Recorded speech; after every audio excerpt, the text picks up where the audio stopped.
वाद करणारी विषयाची चर्चा त्या ठिकाणी या ठिकाणी मोठ्या स्वरूपात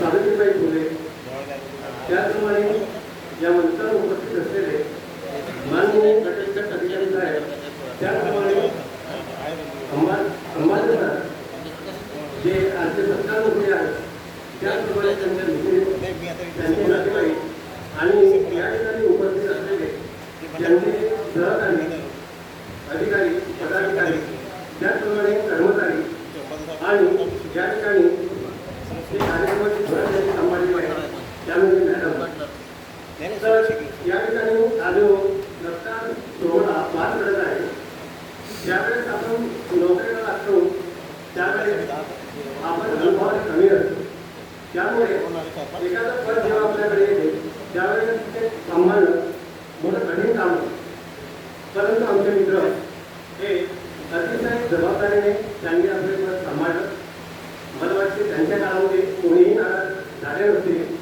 त्यांचा कुठला स्वभाव त्याचप्रमाणे ते अतिशय प्रत्येकाला भेट देणारे होते आम्ही ज्यावेळेस जेमपर्यंत आणि भंडारा या ठिकाणी शिकलो आपापल्या कार्यामध्ये व्यस्त होतो आम्हाला माहीत नव्हतं कोण कुठं आहे कोण काय झालं हे माहीत नव्हतं परंतु या ठिकाणी जे सरकारमंत्री आहेत या सरकारमंत्रींनी सत्वराज अंबानी साहेब यांनी आमचा एक ग्रुप घडवून आणला हे त्यांची पुण्य आहे म्हणजे समाजातील लोकांना तशा प्रकारे एक म्हणजे जवळ आणणं हे त्यांच्याकडून शिकण्यासारखं आहे त्यांच्यामुळे आमचा 1987चा ग्रुप तयार झाला आणि त्या ग्रुपमधून आम्ही जोडलो आणि आज आमची संख्या जवळपास 20 ते 25 एवढी आहे आम्ही दर रविवारला टी पार्टीसाठी येतो त्या ठिकाणी गप्पा गोष्टी काढतो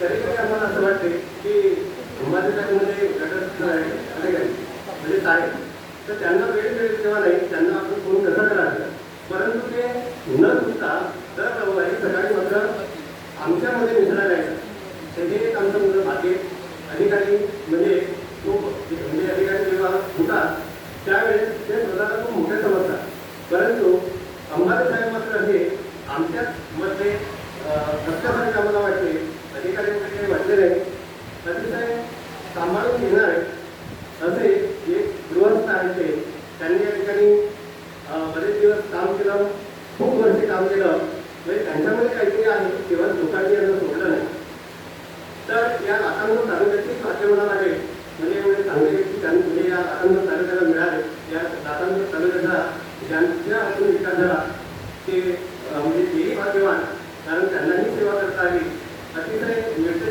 स्वभावाचे या ठिकाणचे लोक म्हणजे पदाधिकारी करतात तरी म्हणजे काही लोकांबद्दल तर त्यांना सांभाळणं म्हणजे तसंच असतं परंतु तरीसुद्धा त्यांनी अतिशय सेवा केली या परिसराची आम्हालाही अभिमान वाटतो आमच्या मित्राचा आम्ही शिक्षक वर्गात शिक्षक म्हणजे आता घडवून घेणं मुलांना शिकवणं घडवणं एवढं आमचं काम असते आणि ज्यावेळेस शाळा समाजाचे अधिकारी येतात त्यावेळेस आम्ही घाबरत आता प्रत्येक अधिकाऱ्यांना घाबरत नाही परंतु काही काही अधिकाऱ्यांना घाबरतो की आपलं काय म्हणजे आपल्याला काय करते तसं म्हणजे असतेच परंतु सरांचा स्वभाव अतिशय मनमोकळेपणाचा आहे त्यांनी या तालुक्यामध्ये तंबाखू मुक्त अभियान राबवला आणि त्यांना मला वाटते पुरस्कारही मिळाला तर तंबाखू मुक्त करणे हे साधी गोष्ट नसते आम्ही शिक्षक म्हणून विद्यार्थ्यांच्या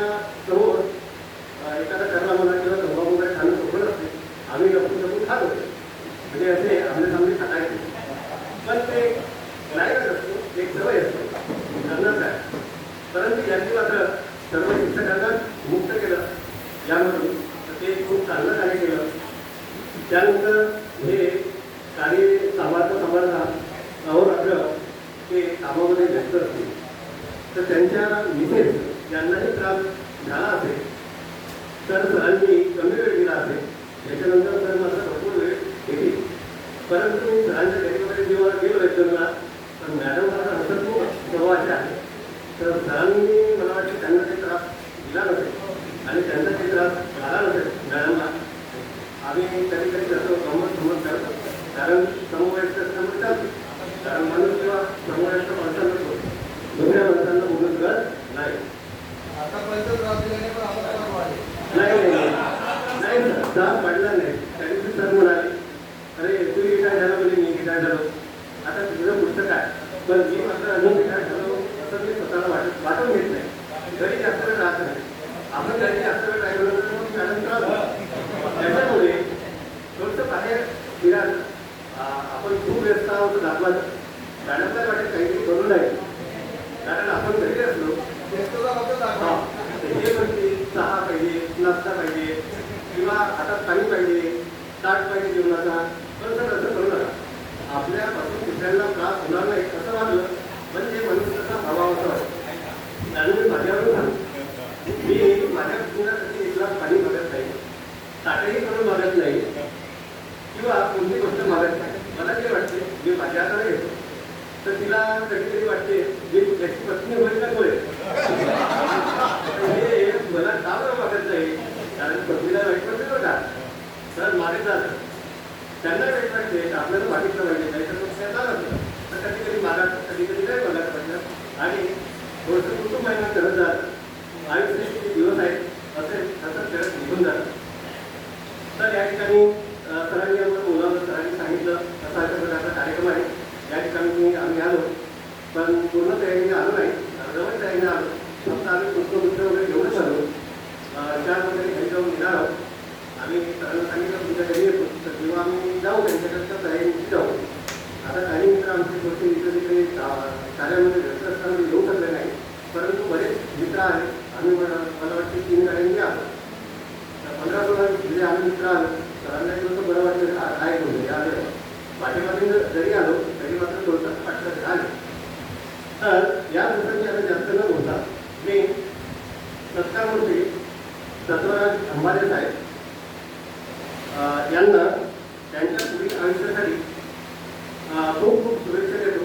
त्यांचं जीवन हे खूप सुखमय जावं आणि त्यांच्या जीवनामध्ये कोणत्याही प्रकारचे दुःख येऊ नये अशा प्रकारे ईश्वरासाठी प्रार्थना करतो.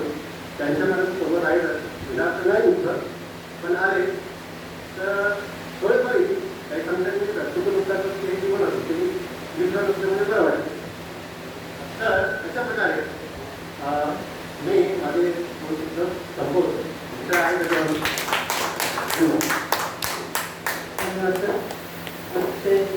म्हणजे वातावरणाला थोडीशी झळकली आली वाटत झाली.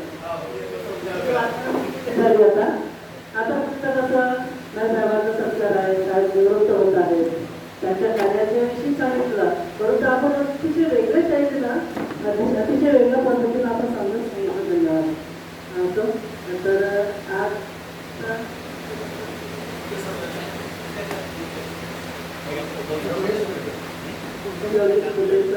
आपण सुद्धा थोडक्यात कोणाला प्रयत्न करावे.